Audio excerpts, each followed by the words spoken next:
اینقدر گریه نکن زرین. دخترم رضای خدا به همین بوده. ای آبجی چطور گریه نکنه؟ دخترم بچه‌شو از دست داد.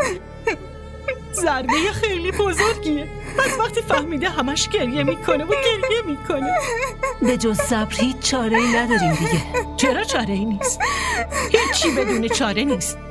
شما اون تارا رو صدا بزنین، من الان به حساب اون میرسم. کدوم گوشه‌ای مثل موش قایم شده؟ شبنم؟ هی شبنم! بس کن دیگه نصرت. بذار فرهان بیاد بعد هرچی اون تصمیم بگیره.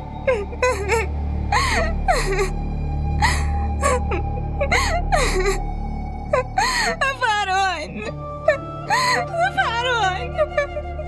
من چه تقصیری داشتم؟ به حرف شما گوش دادم، به حرف شما گوش دادم و خواستم با تو رو رابطم و حفظ کنم، اما اون با من چی کار کرد؟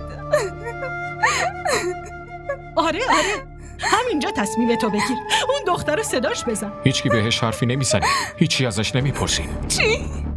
اون بچه‌ای به دنیا نیومدم اونو به قتل رسود. چرا کسی ازش چیزی نپرسید؟ چون این برای هممون بهتره. این ماجرا رو همینجا تمومش کنیم. ای وای پسرم، فکر میکنم بهت شوک وارد شده. این چه حرفیه که تو داری میزنی؟ نه دیگه نه. تا به امروز من بزرگواری کردم، هر اشتباهشو بخشیدم، اما تو مسئله بچم من ساکت نمیمونم. من بهت گفتم که تو هیچ حرفی باهاش نمیزنی. من باهاش حرفم میزنم و اونو از خونمون بیرون میندازم، ببینم کی مانع من میشه. آره اونو از خونه بیرون بنداز. من پشتم دختر. بس کنی. این نمایش رو خاتمه بدی.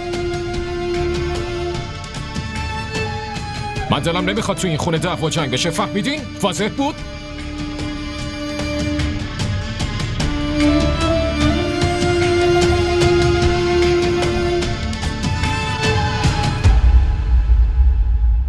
ای وای آبجی، اونی که بهش ظلم شده داره سر اون داد میزنه. شما یه چیزی بگین لطفا. نصرت پاشو ما بریم تو اتاق. این مسئله بین زن و شوهری، خودشون حل میکنه.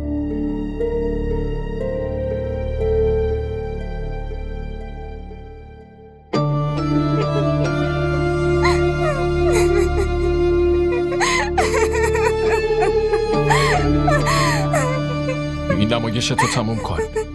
داری زیاده روی میکنی. چیه؟ بچه ما سخت شده.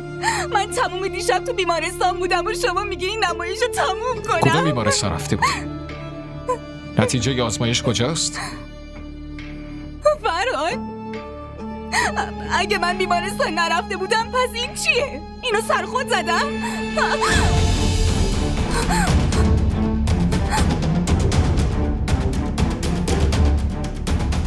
واقعیت تو اینه. سوزنش کجاست؟ کیو داری احمق فرض میکنی؟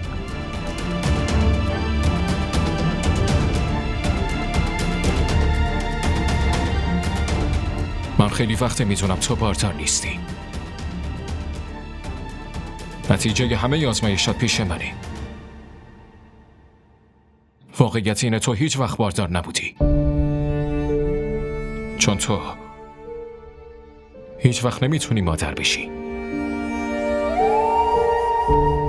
تو به مادر دروغ گفتی. به من و از همه بیشتر به خودت دروغ گفتی. اما این چیزا من فقط به خاطر این ساکت موندم چون نمیخواستم مادر مریضم بیشتر از این مریض بشه. واسه همین دروغ تو لاپوشینی کردم. اما اینو نمیدونستم که این دروغ تو تا این حد پیش میبری. پس بهتر اینه که ساکت بمونی. چون من دیگه ساکت نمیمونم.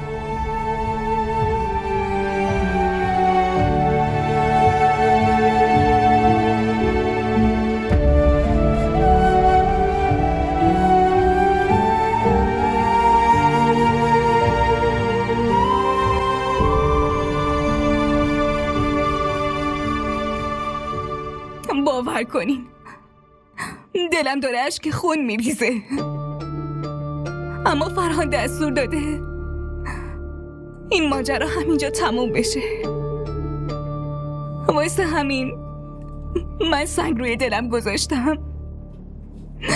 چون هیچی برام مهمتر از آرامش این خونه نیست.